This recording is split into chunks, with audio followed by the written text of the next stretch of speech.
Era ele que erguia as casas onde antes só havia chão. Como um pássaro sem asas, ele subia com as casas que lhe brotavam da mão. Mas tudo desconhecia da sua grande missão. Não sabia, por exemplo, que a casa de um homem é um templo sem religião. Como tampouco sabia que a casa que ele fazia, sendo a sua liberdade, era a sua escravidão. De facto, como podia um operário em construção compreender porque um tijolo valia mais do que um pão? Tijolos ele empilhava com pá, cimento e esquadria. Quanto ao pão, ele o comia. Mas fosse comer tijolo. E assim o operário ia, com suor e com cimento, erguendo uma casa aqui, adiante um apartamento, além uma igreja, à frente um quartel e uma prisão. Prisão de que sofreria não fosse eventualmente um operário em construção. Mas ele desconhecia esse facto extraordinário, que o operário faz a coisa e a coisa faz o operário. De forma que certo dia à mesa, ao cortar o pão, o operário foi tomado de uma súbita emoção ao constatar assombrado que tudo naquela mesa, garrafa, prato, facão, era ele quem os fazia. Ele, um humilde operário, um operário em construção.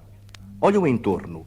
Gamela, banco, enxerga, caldeirão, vidro, parede, janela, casa, cidade, nação, tudo o que existia. Era ele quem o fazia, ele, um humilde operário, um operário que sabia exercer a profissão.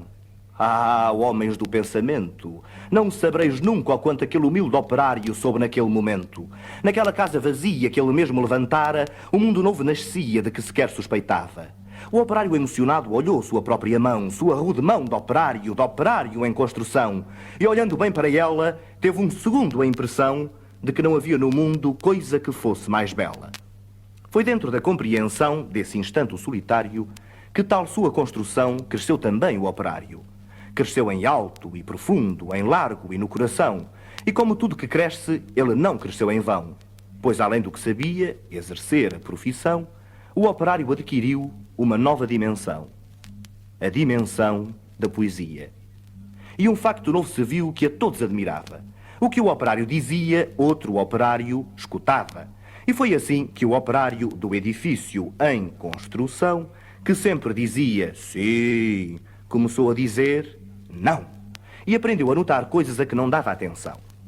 Notou que sua marmita era o prato do patrão, que sua cerveja preta era o whisky do patrão, que o seu macacão de zoarte era o terno do patrão, que o casebre onde morava era a mansão do patrão, que os seus 2 pés andarilhos eram as rodas do patrão, que a dureza do seu dia era a noite do patrão, que sua imensa fadiga era a amiga do patrão. E o operário disse não! E o operário fez-se forte na sua resolução.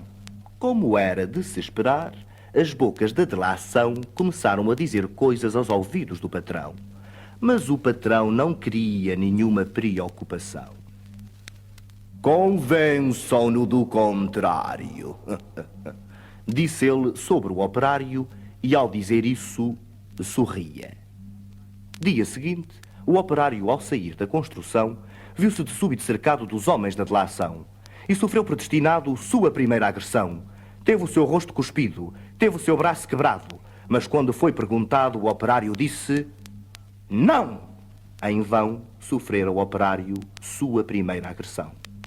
Muitas outras se seguiram, muitas outras seguirão. Porém, por imprescindível ao edifício em construção, seu trabalho prosseguia e todo o seu sofrimento misturava-se ao cimento da construção que crescia. Sentindo que a violência não dobraria o operário, um dia tentou o patrão dobrá-lo de modo vário, de sorte que foi levado ao alto da construção e, no momento de tempo, mostrou-lhe toda a região e, apontando ao operário, fez-lhe esta declaração: dar-te-ei todo esse poder e a sua satisfação, porque a mim me foi entregue e dou a quem bem quiser. Dou-te tempo de lazer, dou-te tempo de mulher, portanto tudo o que vês será teu, se me adorares, e ainda mais, se abandonares o que te faz dizer não. Disse e fitou o operário que olhava e que refletia. Mas o que via o operário, o patrão nunca veria.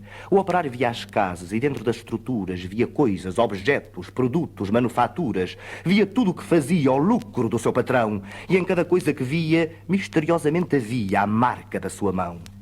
E o operário disse: "Não! Loucura!" gritou o patrão. "Não vês o que te dou eu? Mentira!" disse o operário. "Não podes dar-me o que é meu!" E um grande silêncio fez-se. Dentro do seu coração, um silêncio de martírios, um silêncio de prisão. Um silêncio povoado de pedidos de perdão. Um silêncio apavorado com o medo em solidão. Um silêncio de torturas e gritos de maldição. Um silêncio de fraturas a se arrastarem no chão. E o operário ouviu a voz de todos os seus irmãos que morreram por outros que viverão. Uma esperança sincera cresceu no seu coração. E dentro da tarde mansa, agigantou-se a razão de um homem pobre e esquecido, razão, porém, que fizera, em operário construído, o operário em construção.